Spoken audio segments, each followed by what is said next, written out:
नमस्कार साथियों, विश्व योग सेवा ट्रस्ट चैनल में आपका स्वागत और अभिनंदन है। हम 9, 10, 11 इन 3 तरह के सूक्ष्म क्रियाओं के माध्यम से हमने ग्रीवा शक्ति विकासक क्रिया सीखी और 12वीं जो क्रिया है हमारी वो अब आती है हमारे हाथ से। ये हाथ हमारे नाना प्रकार के काम करते रहते हैं हमारे लिए, हमारे ऑफिस में हो या घर के काम हो या बिजनेस के काम हो, हाथ ही आगे आते हैं। हमारे शरीर में भी यदि कोई चोट या चुभन होती है तो हाथ ही सबसे पहले जाता है, चाहे वो बच्चा हो, चाहे जवान हो, चाहे बूढ़ा हो, सबके साथ ऐसी स्थितियां होती हैं। कहा भी गया है हमारा हाथ जगन्नाथ, तो ये हाथ हमारा जगन्नाथ है, भगवान है, भगवान का रूप है। इसलिए इन हाथों को स्वस्थ रखना हमारा धर्म बनता है। शरीर माध्यम खलु धर्म साधनम के अनुसार ये हाथों को ही नहीं पूरे शरीर को हमारा स्वस्थ रखना धर्म। धर्म अर्थ काम मोक्ष जो 4 पुरुषार्थ हैं, इनकी भी प्राप्ति स्वस्थ शरीर ही कर सकता है। इनका उपभोग, इनका सुख आनंद स्वस्थ शरीर ही भोग सकता है। इसलिए स्वस्थ शरीर को रखना पहला सुख निरोगी काया कहा गया है। तो इन हाथों को स्वस्थ रखने के लिए हम चलते हैं अपने स्कंधों पर। स्कंध माने शोल्डर, शोल्डर माने कंधे। तो ये जो कंधे हैं और पूरे हाथ की जो ये हड्डी है, ये कंधे से यानी बॉडी के ट्रंक से अटैच है, ऐसे गुम्बद की तरह। तो ये कहलाता है मूल, ये कहलाती है बाहु।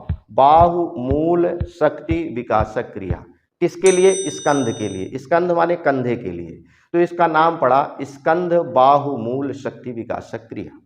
इसको आज हम सीखेंगे। इसको करने के लिए ध्यान से अपनी शरीर की स्थितियां बनाएंगे कैसे, यानी पॉस्चर कैसे मेंटेन करेंगे। तो ये हाथ है हमारी, जो 5 उंगलियां हैं, मुट्ठी है, मुट्ठी बनाना है हमको, तो अंगूठे को अंदर करेंगे और 4 उंगलियों से इसको पैक कर लेंगे।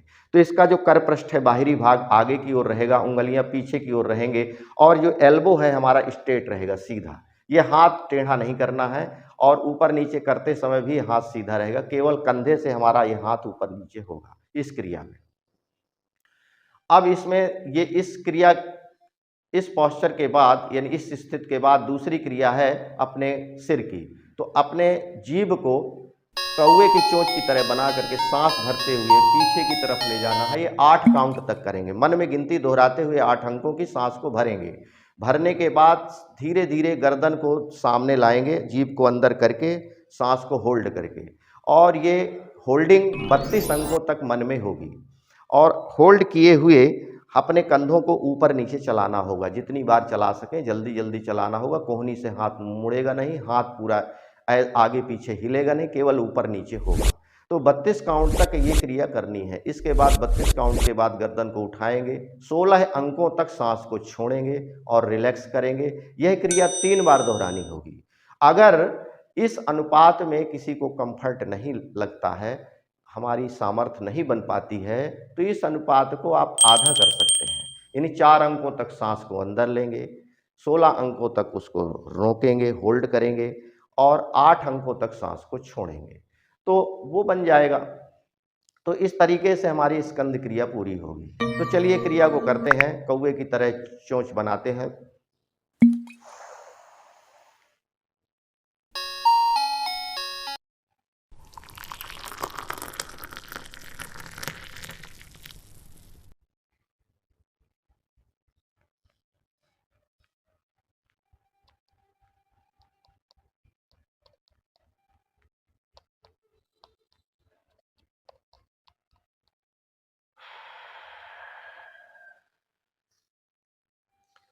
रिलैक्स,